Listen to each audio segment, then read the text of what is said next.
Well, this is it.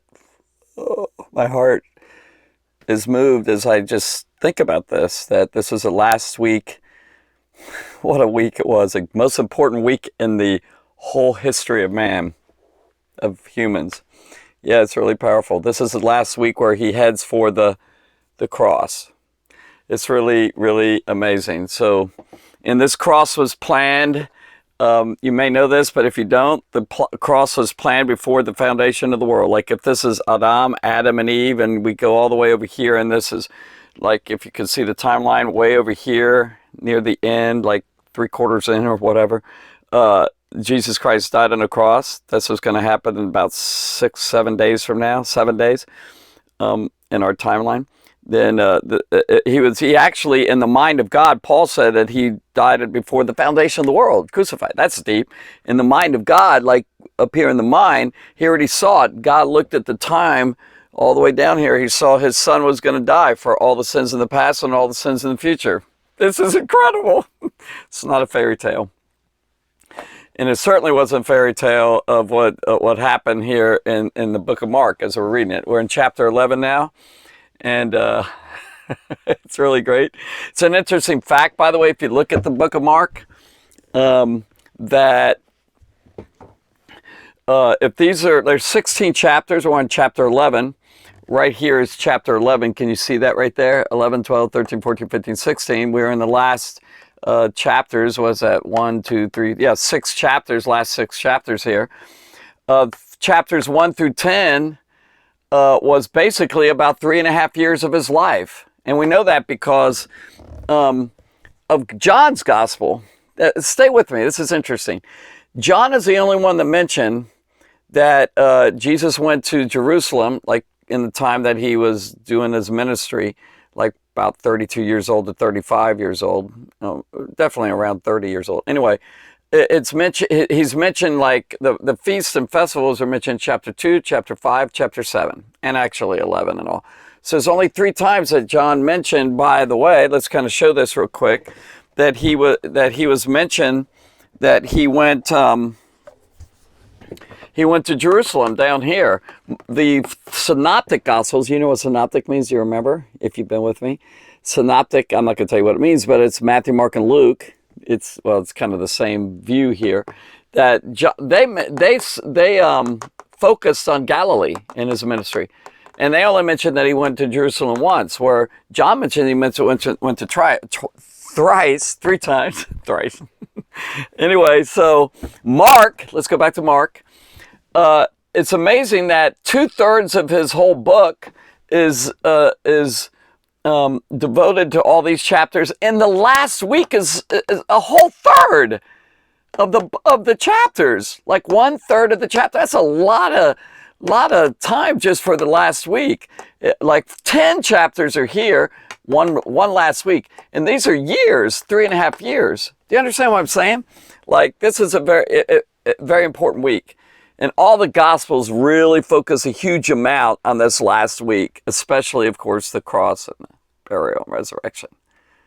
It's very significant. Like a lot of the book of Mark is about this. It really led up to this. 1/3 of the whole book is one week, not all the years that happened before. It's pretty interesting stuff.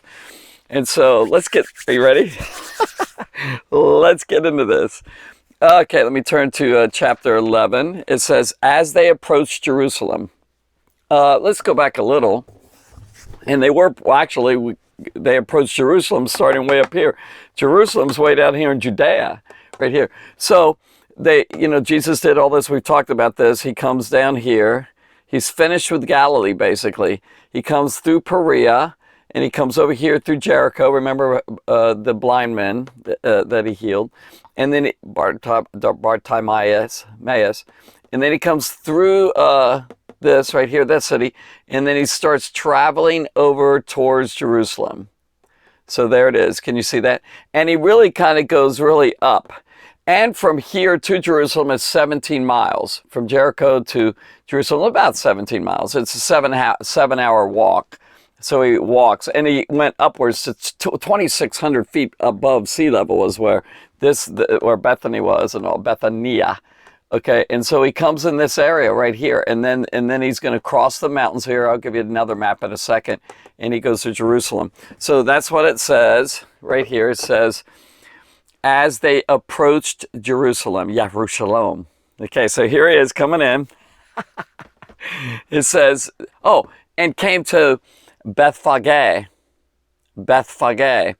He came to that town, which we'll talk about in a little bit, and Bethania, although we know it as Bethany. It's two Bethanies, by the way, if I'm not mistaken in my studies of Israel, but this is the one where Lazarus and Mary and Martha lived. It's a little tiny village here, very significant. Neither one of them are mentioned in the Old Testament. Bethany is mentioned, by the way, 11 times in the New Testament, and Bethphage is mentioned 3 times. 3 times. It's in this right here, Matthew and Mark and Luke. Now, Matthew only mentions Bethphage, I think, and Mark and Luke puts Bethphage and Bethany. And it's interesting that it says Bethphage first, but if you take a look at the map, kind of a map here, and I'm going to kind of draw where they are. If you take a look at, like, this is like way over here, and they're coming, this is Jerusalem, kind of part of the city here.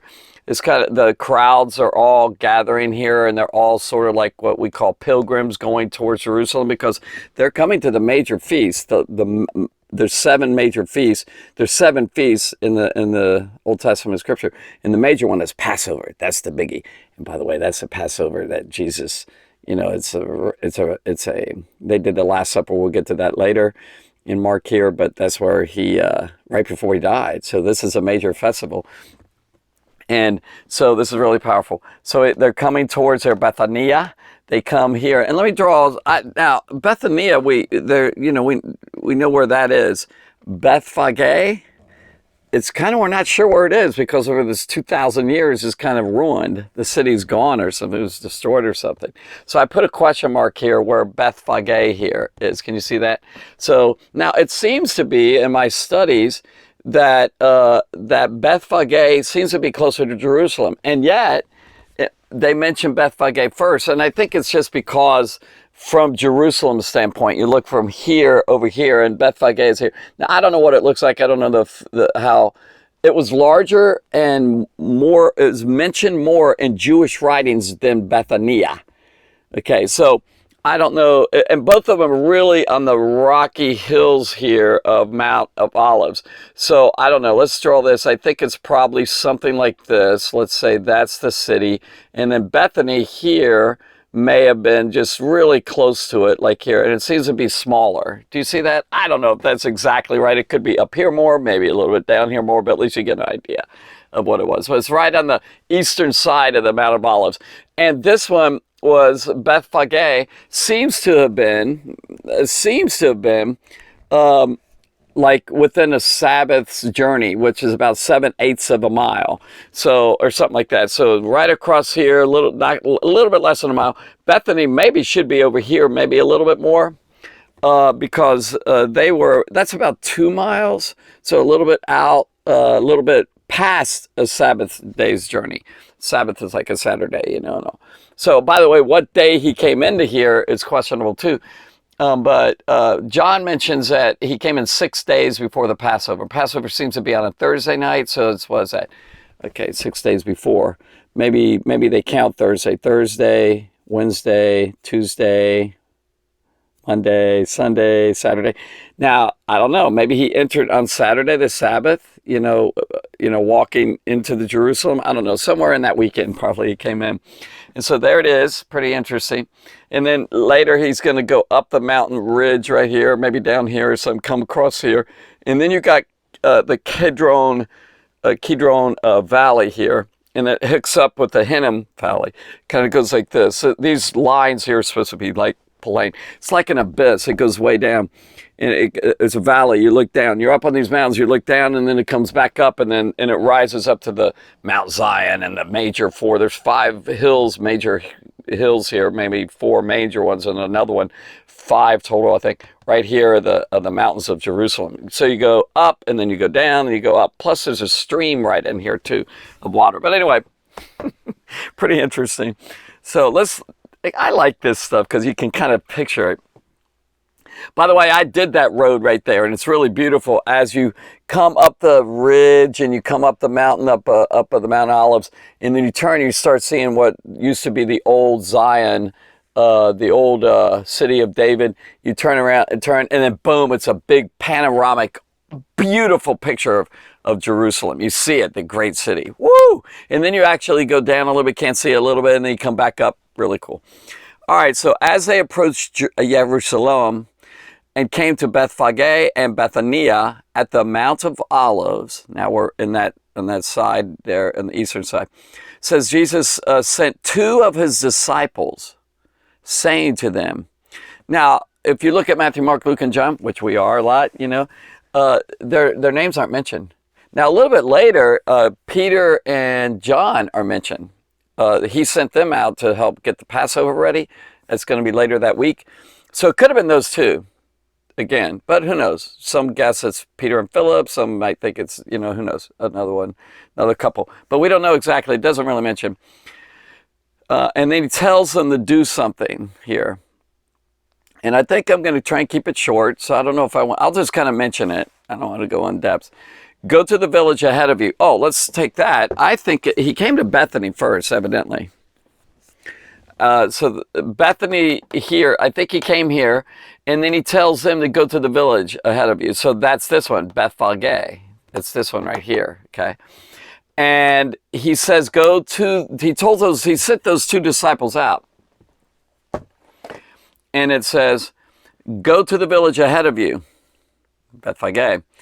And he says, and just as you enter it, you will find on the roadside right there, close to that, and we'll go into that details, I think, in the next video. It says, you will find a colt, a donkey. Yay. You're on camera. Yay, this is your big moment. Oh, sorry, just kidding. All right, so a colt and a young donkey here. And there's a mother and there's a young donkey. And Matthew mentions two donkeys. And then this is going to be a fulfillment. We'll probably go into it a little deeper next time of Zechariah 9, which is really cool. Zechariah is all the books of the Bible are great. That one has a number of times where it prophesies about Jesus, and this is one of them. So he's going to sit, if I get Jesus, although here he's standing, I can't get him to sit. He's going to ride into Jerusalem on a donkey. Very, very, very significant. Very, very important. So they say, find this colt. It's going to be tied up, you know. It's not allowed to run around. And it says, go into the village ahead of you, and just as you enter it, like as you first go, oh, there's a donkey right, oh, look, there's a donkey right there. Jesus kind of knew this was going to happen. By the way, I don't know if this is supernatural knowledge. Sometimes he has supernatural knowledge. I mean, he just knows things like crazy. I mean, throughout the Gospels, it's pretty clear he knew some stuff. Here, he may have, among the crowds and going down Perea and all that, he may have talked to him. Maybe it wasn't a disciple, wasn't. He said, hey, do you mind if I borrow this? And he already planned ahead. We don't know for sure.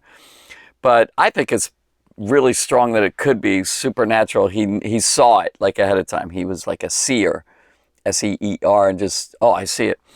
You will find a colt tied there at which no one has ever ridden. That's significant. There's a couple places like in Deuteronomy and I think it's Numbers where it talks about a heifer that it's never been yoked together. And so this is sort of a sacred use here. Well, this donkey had never been ridden. By the way, kings ride sometimes donkeys. Sometimes they ride horses. Like if they're going out to battle, they ride a horse. You want a horse when you're going out to battle. When you come back, sometimes they get on a donkey. The horse is war, representing war, and the donkey a lot of times literally represents peace. It's interesting. A donkey, like a dove, represents peace and all. This little represents peace. So he's coming, the Prince of Peace, riding on a donkey to bring peace to the world, to Jerusalem and the people of Israel first, and then also to the world. He says, you'll find a colt tied there, which no one has ever ridden. Significant. Untie it and bring it here. Just untie the thing and bring it here. It's not stealing, he's borrowing it. If anyone asks you, why are you doing this? Which I think was what happened. Like, The owner asks, if you put all the Gospels together, the owner asks, hey, what are you doing? Plus some people standing by, what are you doing? Kind of watching out, like, what is this? Tell him, to whoever asks you, the Lord needs it. And we'll send it back here shortly. And it's like Jesus is going to give this back to you after you use this. He's going to send it back here to you. And that's what happens. They went out. It says they went and found a colt outside in the street, tied at a doorway. Okay, so it's kind of the outer courts or something, or like connected with the house or something. Probably a richer house, a larger house. And they untied it. Some people standing there asked, what are you doing? Untying the colt. What? They answered as Jesus had told them to, and the people let him go. I don't know if the owner did. I think the owner is in one of the other scriptures. Okay, I think I'll stop there, because otherwise it go on and on and on. So it's kind of interesting. And so I just want to mention a couple things. In a second, he's going to publicly come in and let people think that he's a Messiah king, which he is. He is. It's obvious. But I want to say a couple fun facts here. Is that this seems to be the only time Jesus appears to drop his private character when about to die. Like, you remember in the past all these stories that he's kind of got away from the crowds and he wasn't trying to draw attention to himself. He was actually fulfilling an Isaiah prophecy that his voice is not going to be in the street, so he went away from the city sometimes. If there's a lot of people gathered, he told his disciples, if you remember, like in Matthew 16, he said, don't tell anyone that I'm the Christ yet. But here he's coming in and he lets people do a lot of cool things. In the next videos, we're going to go over that. So he was sort of a private, secret, like he told demon powers, hold your peace when they say, you are the Christ, the Son of the living God, hush. He didn't want it known. And I've told you why in the past, but only time Jesus appears to drop his private character when about to die. So he kind of wants people to remember this and see him and know it. Look, I'm dying for y'all. So I'm allowing them to, as he walked in on that donkey, as he sat on that donkey, and the donkey brought him into Jerusalem with hundreds and hundreds of people all around him. People from Jerusalem came out to meet him, and people from Bethany came following him. Crowds like crazy. They sandwiched him, and he was in the middle of all those crowds, and he was going through as if he is a triumphant, which he is. He's a triumphant, victorious, awesome champion, and he's the king riding on a donkey into the King Messiah riding into Jerusalem for victory. A triumphant procession. That's so typical of kings, like I said, that ride in the donkey inside of them. So speaking of donkeys, here's what I said. The donkey is different than nowadays. The donkey for nowadays, typically in most societies, is like lower animal. It's not like a beautiful horse or something. But in that time, it was noble. Kings rode it, like I said. So it's noble, high position of donkeys. Now, also donkeys, or for sacred use, an animal must be first time riding, which is what I mentioned about the heifer earlier. So for sacred use, for holy purposes in the Old Testament, you don't ride it. Like if you're going to sacrifice an animal or you're going to do something special with that animal, sacred, this is the first time you ride it. That's interesting. That's why Mark mentioned this. It's also, like I said, a symbol of peace, which is different. And then all four Gospels mention this story. That's a fun fact.